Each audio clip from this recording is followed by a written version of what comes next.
Dusty Hollow was the kind of town you passed through on the way to somewhere else. With one gas station, a single traffic light, and a diner that doubled as the town's gossip hub, it was peaceful, predictable, and forgotten by time. The people of Dusty Hollow liked it that way. Old-timers played checkers outside the general store. Kids rode rusted bikes down cracked sidewalks, and the biggest concern on most days was whether Sally had made enough cherry pie before noon. That afternoon, the sun baked the pavement until it shimmered like a mirage, and a gentle breeze stirred up little twisters of sand across Main Street. Inside Sally's diner, the usual crowd had gathered: farmers in trucker caps, retirees sipping coffee, and truckers passing through. They laughed, argued over baseball scores, and enjoyed the easy rhythm of life. That was until the sound of distant thunder began to roll in, not from the sky, but from the road. At first, no one paid it much attention. Maybe it was a semi hauling through the desert, or a construction crew moving equipment. But then the sound grew louder, angrier. A deep, mechanical growl that echoed off the low buildings, vibrating window panes, and setting off a dog barking somewhere in the distance. And then they came. 20 motorcycles, gleaming under the relentless sun, roared down Main Street like a chrome-plated stampede. Their riders wore black leather vests adorned with patches, chains dangling from their waists, boots heavy with dust and menace. The townspeople turned to look, conversations dying mid-sentence. Engines cut off one by one as the gang parked in front of the diner, forming a wall of machines and menace. Out of the center of the pack came their leader. He stood over 6 feet tall, with arms like tree trunks covered in tattoos and scars that told stories no one dared ask about. His name was Viper. Nobody knew his real name, and nobody asked. A deep scar ran from his eyebrow to his jaw, and his cold grin showed teeth that didn't seem to understand humor. He lit a cigarette, took a long drag, and surveyed the quiet little town like a wolf staring down a flock of sheep. Behind him, his gang spread out, laughing, jeering, tossing empty beer cans into flower pots, and knocking over newspaper stands. They didn't need a reason. Their presence alone was a declaration. We're here, and this is ours now. Sally, a no-nonsense woman in her 60s, stood behind the counter of her diner, her hands trembling slightly as she wiped the same spot on the counter over and over. Sheriff Denny sat in his cruiser across the street, watching helplessly. He was outnumbered, outgunned, and he knew it. Radioing for backup would take too long, and by then, half the town could be wrecked. So he stayed where he was, sweating behind his mirrored sunglasses. Inside the diner, tension wrapped around everyone's chest like a vice. The Hell Talons, the name stitched in blood-red thread on their jackets, stomped in and claimed the place like they'd paid for it. They shoved chairs aside, whistled at the waitresses, and slapped menus out of their hands. A young man at a corner booth made the mistake of making eye contact. One of the bikers yanked him up by the collar and shoved him out the door, cackling as the poor guy tripped and stumbled into the street. 20 burgers, Viper growled at Sally, tossing a wad of crumpled bills on the counter. And don't make us wait. As Sally scrambled to fill the order, there was only one person in the diner who hadn't reacted to the chaos. He sat at the far end of the counter, alone, sipping a cup of black coffee and reading a worn paperback Western. His denim jacket was dusty, his boots worn, and his face half covered by a well-kept beard. He looked like any other drifter passing through, until you looked into his eyes. Calm, piercing, and sharp like a hawk's. That man was Chuck Norris. Viper noticed him after a few minutes. It wasn't just that Chuck hadn't flinched. It was that he hadn't even looked up. While everyone else recoiled in fear, Chuck calmly turned a page in his book. Something about that irritated Viper more than 1,000 words ever could. He sauntered over, his boots heavy on the tiled floor, and leaned against the counter beside Chuck. "Hey, cowboy," he said, his voice like gravel mixed with motor oil. "You deaf, blind, or just too dumb to notice what's happening around you?" Chuck looked up slowly, marked his page with a napkin, and met Viper's gaze without a flicker of fear. "Just reading," he replied, voice quiet, almost casual. Viper scoffed. "You know who we are?" Chuck nodded once. "Yeah, bikers who talk too much." There was a pause, then a low chuckle from one of the gang members. But it didn't last. Viper's smirk faded, and he leaned in closer, breathing smoke and intimidation. "You think you're funny, old man?" "No," Chuck said, "but I think you're making a mistake."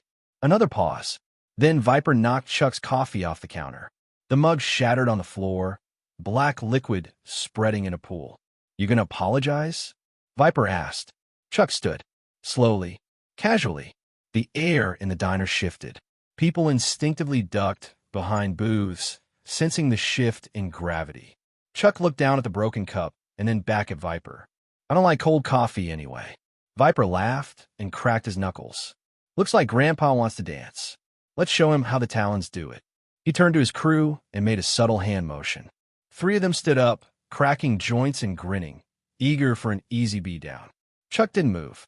Not yet. He scanned them calmly, his shoulders relaxing. "I don't want to hurt anybody," Chuck said, almost apologetically. "But I will." One of the bikers lunged, and in that split second, the entire town of Dusty Hollow learned something the Hell Talons didn't. Chuck Norris had a black belt in karate. The first biker came in hard, fast, fists clenched, aiming a wide hook at Chuck's head like he was trying to knock it into next week. But Chuck Norris wasn't built like the rest of us. Before the biker's punch was halfway through the air, Chuck shifted. One fluid step to the side, one flick of his wrist, and the man's own momentum carried him face first into the jukebox. The machine crackled, let out a strangled guitar twang, and died, just like the biker's chances of redemption. Gasps rippled through the diner. Glasses rattled. A fork hit the floor. Somewhere, someone whispered, "Oh my God," but no one dared blink. The second biker hesitated, just long enough to make his attack nervous. He swung a broken bar stool like a club, but Chuck ducked beneath it and countered with a spinning back kick that landed square in the guy's chest. The sound it made was something between a thunderclap and a ribcage folding in half. The biker flew backward into the pie case, which exploded in a rain of glass and pastry. Apple, cherry, and blood hit the floor. Now the third one got smart. He reached into his jacket and pulled a chain from his belt, whipping it through the air with a metallic hiss. Chuck didn't blink. He grabbed a salt shaker from the counter and lobbed it overhand, beating the man right in the forehead.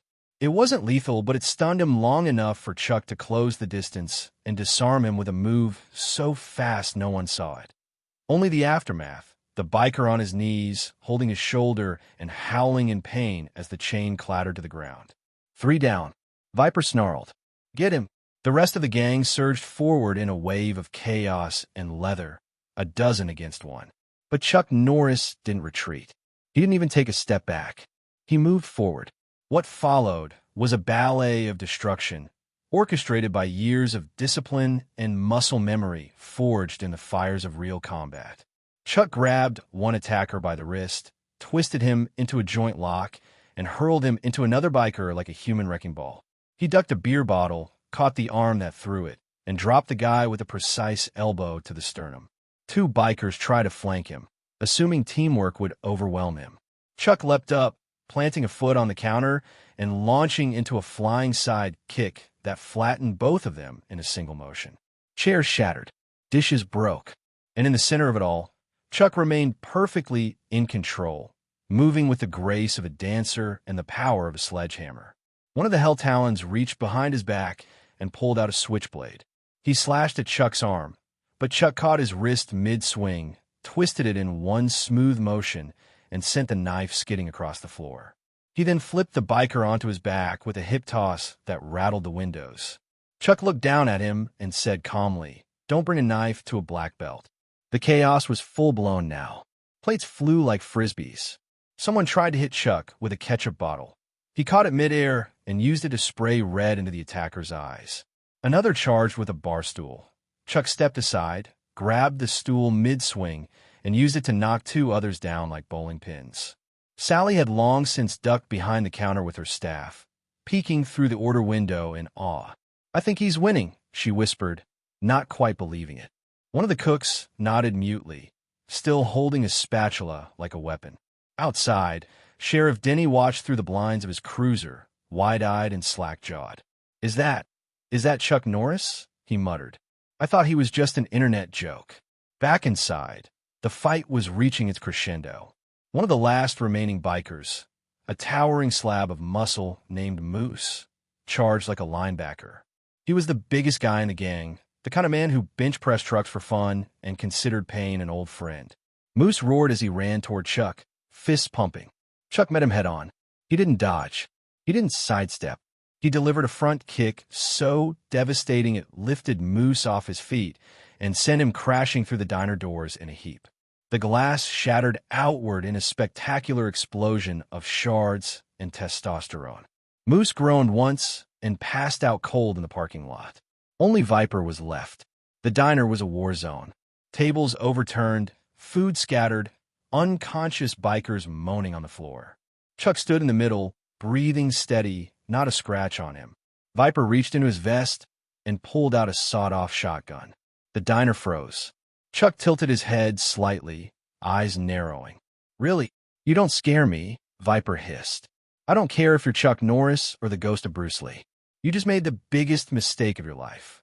Chuck didn't respond. He didn't need to. The entire diner was holding its breath. Viper cocked the gun, aiming straight at Chuck's chest. His finger hovered over the trigger. His smirk returned, and then Chuck moved. In one explosive motion, he dropped low, scooped up a fallen dinner tray, and hurled it like a frisbee.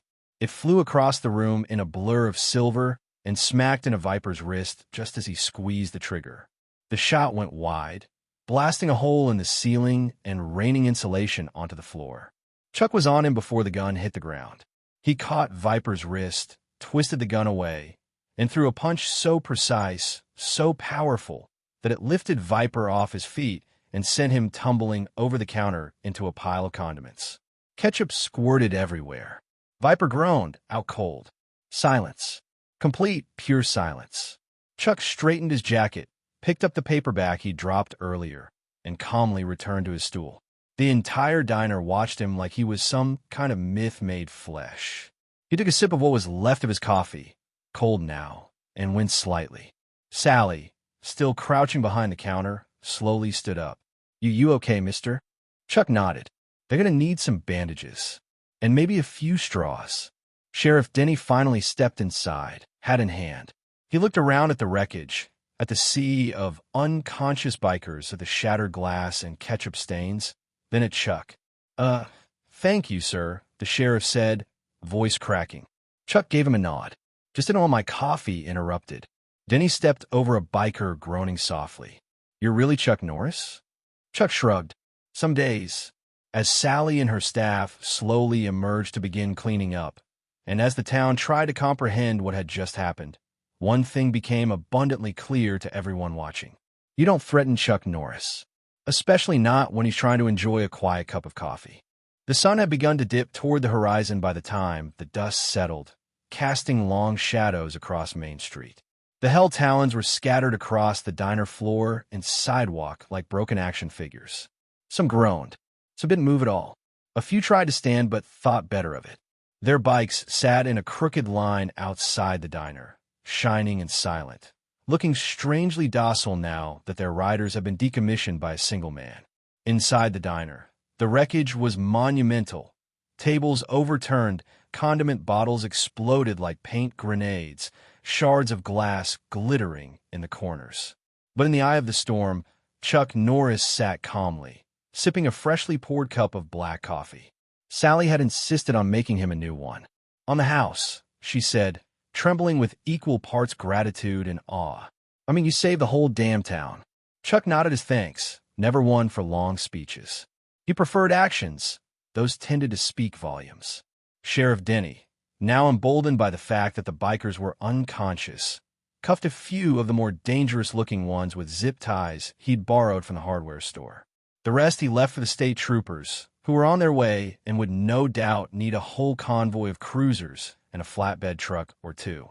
Denny kept glancing at Chuck like he couldn't quite believe he was real. "You got some kind of military training?" he asked. Chuck took a sip of coffee. "Karate." Denny blinked. "Just karate?" Chuck shrugged. "Black belt." The sheriff let out a low whistle and made a mental note never to offer Chuck a ticket for anything, ever. Meanwhile, the townspeople had begun trickling back into the diner, wide-eyed and whispering. Word had spread faster than wildfire. Even folks who hadn't seen the fight claimed they had. The story was already growing. Chuck had used pressure points to knock someone out with a pinky. He'd roundhouse kicked a man so hard, his soul left his body for a second. One version even claimed Chuck had stared at the shotgun, and it had misfired out of fear. Chuck didn't correct anyone. He just drank his coffee. Kids peeked in through the windows, pointing at the wreckage with wide smiles and occasional whoops of excitement. One of them pressed his face against the glass and whispered to his friend, "That's the guy from the memes." The other whispered back, "He's real." And the first one replied, "He's better." Inside, Sally worked the diner like a battlefield medic, checking on anyone injured. None of the townsfolk, thankfully, just the unlucky Hell Talons who now regretted everything for breakfast up until their arrival in Dusty Hollow. Sally handed Chuck a slice of the last surviving cherry pie, sliding it across the counter with reverence. "Best seat in the house belongs to you. Far as I'm concerned," she said. Chuck took a bite. "Perfect." Outside, a few bikers who'd been out cold began to stir. One of them tried to crawl toward his motorcycle. Sheriff Denny gently nudged him back with a boot. "Don't even think about it, son." Viper, dazed and coated in sticky ketchup, sat propped up against a knocked-over booth, holding his jaw like it might come off. "Who is that guy?" he croaked. "Chuck Norris," someone whispered from the back of the diner, like it was sacred scripture. Viper groaned and dropped his head. "I thought he was a joke." Chuck looked over, eyes sharp. "Try me." Viper didn't respond. He fainted again. Later that evening, state troopers rolled into town. Their headlights painted the diner in red and blue, the kind of light show Dusty Hollow hadn't seen in decades. They stepped out of their cars and stood in silence, trying to make sense of what they were seeing. Sheriff Denny walked over and said, "20 of them tried to strong-arm the town. One guy stopped it." "Just one?" the trooper asked, raising an eyebrow. "Just one." They found Chuck still inside, finishing the last bite of his pie. One of the troopers approached him, half suspicious, half incredulous. "Sir, we're going to need your statement for the report." Chuck looked at him. "I came in for coffee." The trooper blinked. "And then what?" Chuck stood, tossed a few dollars on the counter, and said they picked the wrong diner. And that was the end of the report. By morning, Dusty Hollow had transformed from a sleepy backroad pit stop into a legend. News crews arrived before breakfast, interviewing wide-eyed witnesses and filming the aftermath. Footage of wrecked motorcycles and bloodied leather jackets filled television screens and viral video feeds around the country. Every major outlet ran some version of the story. One man versus 20 bikers. The real-life action hero saves small town. Chuck Norris destroys not just internet myths, but actual criminals. Karate legend defends diner with nothing but coffee and fury. The diner became a local landmark overnight. Tourists began showing up just to sit in the stool Chuck had used, now labeled with a brass plaque that read, "Reserved for Mr. Norris." Sally doubled her staff. Sheriff Denny got interviewed by CNN.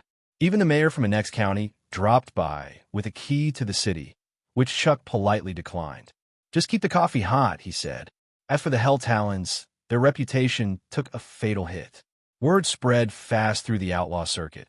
A gang of 20 beaten senseless by one man with a black belt and a taste for caffeine. Most of the surviving members turned tail and disappeared. A few rebranded and swore off small-town intimidation for good. Viper? Last anyone heard, he'd moved to a remote mountain cabin and taken up watercolor painting. But Chuck didn't stick around for the fame. He never did. The very next day, at sunrise, he packed up his things, paid his tab again, even though Sally begged him not to, and walked out into the morning air. The diner staff gathered to say goodbye. A few townsfolk stood across the street, holding coffee cups and waving. Sally handed him a paper bag, a couple slices of pie, just in case. Chuck nodded his thanks. "Tell your sheriff to clean up the glass." "Will do." Then he climbed on his old pickup truck, turned the key, and let the engine growl to life. As he pulled away from Dusty Hollow, the town faded into the rising sun behind him.